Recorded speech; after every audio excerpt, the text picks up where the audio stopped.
Thank you. I'm super excited to be the first speaker today. And I'm going to try something out with you guys. I'm going to try something out in the traditional Tanzanian storytelling fashion. I will do a call, and you guys are going to do a response. Hadithi, hadithi. Okay, let's try it again. Hadithi njoo, uongo njoo utamkolea. Hadithi, hadithi.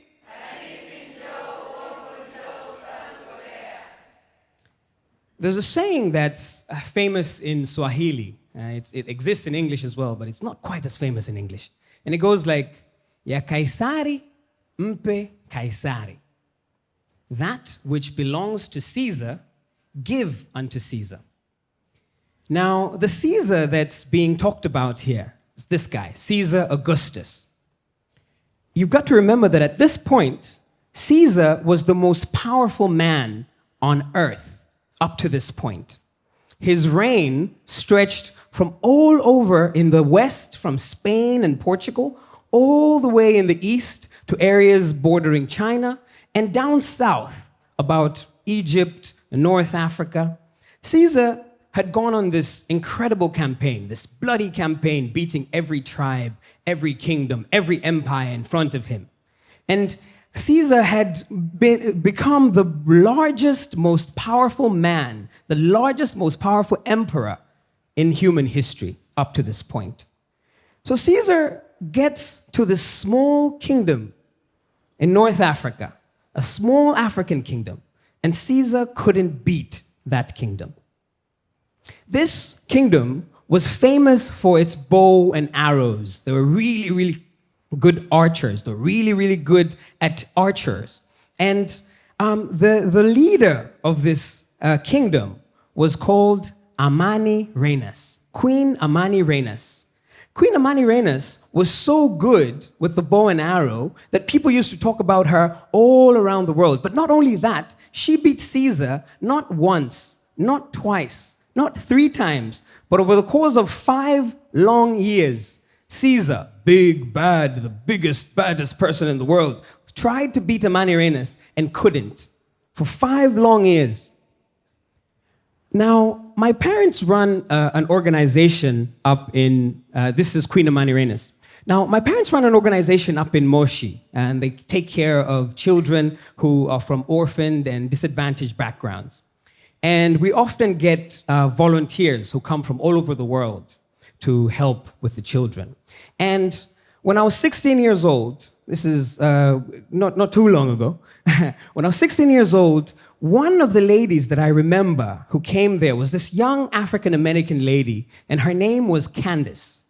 Now, Candace, we had these long conversations. She was coming back to the motherland, telling me all these different things about how she wants to connect with Africa. And she told me one thing that stuck with me. Candace told me that her name, Candace, is an African name. And I was like, Candace? African name? It doesn't sound like an African name to me. So, I'm 16 years old at the time. I'm going to university, and I'm so hungry to find out about Africa. This one time, I'm in the library, I'm sitting there, I'm reading this book, and I came up with, I read a passage that says Candace. But apparently, the original form of this name, Candace, the original pronunciation is Kandake. And Kandake were the name of the queens of Nubia, kind of like Queen Amanirenas. So I found out about the story of Queen Amanirenas like that. But when I found out about it, I was angry. I was quite angry.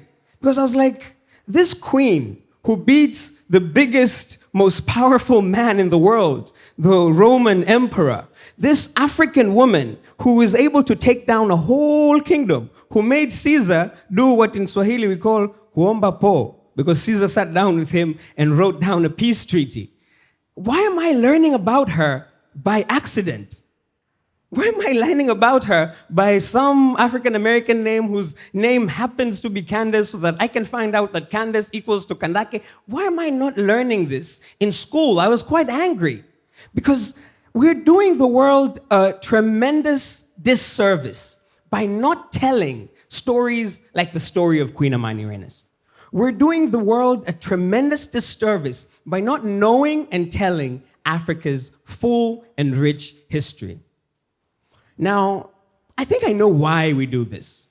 Because when we started here with hadithi hadithi, what do we say after? Hadithi hadithi, uongo njo, right? The uongo njo part explains how we view storytelling. Many of us, when we think of storytelling, we think of fables. We think of things that we tell children to keep them entertained, to keep them happy, you know? It's just something that we do to pass time. But stories are powerful. Stories do three things. Now, the first things that stories do is that stories shape identity. At the core of every human identity, at the core of every group identity is a story. And religions figured this out faster than anybody else. If you compare religion to science, science got the facts and the figures. Religion's got the stories, and religion has more people because it connects to people with stories. Because stories shape our identity. One of my favorite African thinkers, who is, you can click the next slide. One of my favorite African thinkers, Chinua Achebe, says, people create stories, create people. And then he corrected himself. He says, stories create people, create stories. The link between human identity and storytelling is an interplay that's as old as time. Human beings shape their identity using storytelling. Now, the next thing that storytelling does is that stories influence decisions. Stories influence the decisions that we make. How many of us have been to Somalia? Okay? I don't see any hands. When I say Somaliland, what's the first thing that comes to mind? War, terror, plunder, poverty, hunger, mirungi, all these stark negative images. Now, in 2017, I had the privilege of being selected as this thing called an East Africa Media Lab Fellow. And when I was an East Africa Media Lab Fellow, we were told that you could go to any country you want to go in the world, in Africa, any country that you want to go in Africa. You could select any country you want to go, we'll take you there. And everybody, you know, all the other fellows, they selected fancy places, you know, South Africa, Egypt, Rwanda, Ethiopia. And I selected Somaliland. Because I told myself that if I'm going to find the forgotten, untold stories, kind of like the one of Queen Amanirenas, if I'm going to find the stories of Africa that are not told, I should go where no one else would be going. Because the thing is, I got to Somaliland, and I went there during a time that you wouldn't think somebody should go to Somaliland. I went there during the election season. And what I found on the ground is that the reality was so different. I went there during the elections, and the elections were not just peaceful, they were the first elections in the world to use iris scanning technology to track voters. And so I was like, why is the story of Somaliland pirates? Why is the story of Somaliland not iris scanning technology? Why is the story of Somaliland a war? Why isn't it that they have peaceful elections with iris scanning technology, first in the world? And the thing is, when you think about Somaliland, it's kind of like a microcosm of Africa. Because these things that we think of about Somaliland, that in this room we've said war, terror, poverty, those are the things that people think about Africa at large. But the reality on the ground is different. And we are doing the world a tremendous disservice by not telling the full rich story of the iris scanning technology in Somaliland. We are doing the world a disservice by not telling the full rich story of Africa at large. Now, the third thing that stories do, which in fact I think is the most basic, most foundational thing that stories do, is that stories help us make sense of the world. That's the most basic, most foundational thing that stories do. They help us make sense of the world. How many of us were alive in 1961? This picture of Mwalimu Nyerere, independence. I can't actually see any hands. There's one here, which is not too true. So none of us were alive in 1961, but all of us have accepted the story of Mwalimu Nyerere being our leader and getting us to independence. That's how we make sense of the world. I'll tell you another one. How many of us, maybe if I give you 3 years, maybe a few more people would have been born. How many of us were alive in 1964? Only a few hands. So in 1964, we know that we were not alive, many of us, but we know the story. We've accepted and we know the story of Mwalimu Nyerere meeting Mzee Karume and mixing the sands of Zanzibar and of Tanganyika to become this new country, the United Republic of Tanzania. So much of what you know is not something that you have direct experience of, but it's a story that you've been told. In the same way that you were not alive in 1964, or you were not there watching Mwalimu Nyerere and Mzee Karume mix the sands of Tanganyika and Zanzibar, but it helps you make sense of your identity as a Tanzanian. Stories do that. They help us make sense of the world around us. Now, I'm really into off-road cars. I'm really into like old classic off-road cars. Especially this model called Toyota FJ40. It's an old car, kind of looks like a Jeep. And this one time, a few weeks ago, I'm in Moshi. I drive, a friend of mine has one of these, and I'm driving it, and I'm super excited. And I go to my father, and I tell him, I say, I really want to get this car. And so he says, if you want to get a car like that, an old classic, you probably want to look for somebody who's been wealthy for a very long time. So he tells me I know just the guy who's been wealthy for a very long time. So he takes me to see this man. His name is Mangi Mariale, the paramount chief of the Chagas. And I sit down with Mangi Mariale, and we discuss everything. You know, before I tell him that, oh, I'm looking for an old classic car, we discuss all these other different things. And Mangi Mariale did something that the conversation ended up being a whole lot more interesting for me than just looking for a car, because Mangi Mariale gave me 2 things that day, gave me 2 books that day. And the first one was a story about his father, the paramount chief of the Chagas, the last paramount chief of the Chagas. But he also gave me this book with a very simple title, Chaga History. So I took that book and I went home, and like many other books about African history, it's not written by an African, it's written by a German lady, and most copies are sold outside of Africa, but it's a story about Chaga history.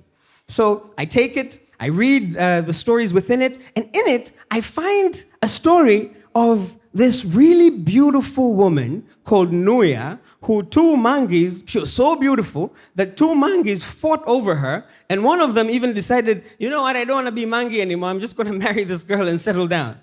Within it, I read this other story of Mangisina, who goes to fight the Mangi from where I'm from, Mangi Shangali, and fights him and beats him with deceit, telling him that, oh, if I'm dead, you should come and pay your tributes. The guys go there, they die in the middle. And I think if this story was not an African story, say it was a Western story, the story of Nuya would have been made into an epic love story.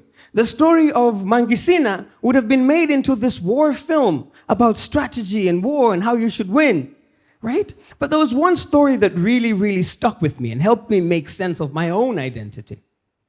It was a story of this man named Mashami. So there was a man a few hundred years ago by the name of Mashami. And he used to live on the base of Mount Kilimanjaro and decided that he's going to go up and live further up the mountain. So he goes past the Kikafu River, and it gets to evening, and these leopards try to attack him, and he hides in a cave. And once he gets to the cave and hides there, he decides that he's going to settle there. And so, a few hundred years later, his descendants come and take control and live in that area around that cave. And back in the day, these descendants would go back to this cave and pay homage and pray and say, thank you, cave, for protecting our ancestor from the cave. Now, this man, Mashami, gave name to the place where I'm from, Machame. And so that story that I read in a book given to me also by chance, also took me back and helped me gain an understanding of my place in the world. And I felt, how many more stories? How about you? How many more stories of Africa do you not know? How many stories about your own identity, your own family heritage, the stories of other Africans that you yourself don't know and have not had any type of recollection of? We are doing the world a huge, tremendous disservice by not telling these kinds of stories about Africa. Now, I've kind of painted a bleak picture. I've told you how we're doing the world a tremendous disservice by not telling Africa's rich story. One of my other favorite African thinkers is this man named Frantz Fanon. And Fanon says, each generation must discover its mission, fulfill it, or betray it in relative opacity. Now, in plain English, he means that each generation has a unique set of circumstances. And those unique set of circumstances define what that generation should do in the world. And in that definition, maybe they fulfill it, and maybe they betray it. And I see within this a little bit of hope. Because in your pocket, we've talked about storytelling, we've talked about the power of stories, we've talked about all of that. But in your pocket right now, with your smartphone, and some of you I see are pointing it at me, in your hand or in your pocket, you've got what is probably the most powerful, most potent tool for storytelling that the world has ever seen. Because think about it. When Frantz Fanon was writing back in the 60s, he would have to write on his typewriter, send his manuscript to another country, have it approved by a publisher, all this process just so he can reach a few thousand hands. But in your hand, you've got something that you could type out something right now and tweet, and a few thousand people get to see it right now. Right now, as opposed to all the other generations that came before us, our generation has the unique advantage of all the power of digital storytelling. And these digital tools that we have in our hands can really help us find and tell these stories of Africa. The stories of Queen Amanirenas, the stories that are untold about Somaliland, the stories of Nuya and Mashame and Mangimareale. Because the thing is, stories don't tell themselves. Stories are powerful. We've talked about how stories shape our identity. Stories influence the decisions that we make. Stories help us make sense of the world. But stories are not going to tell themselves.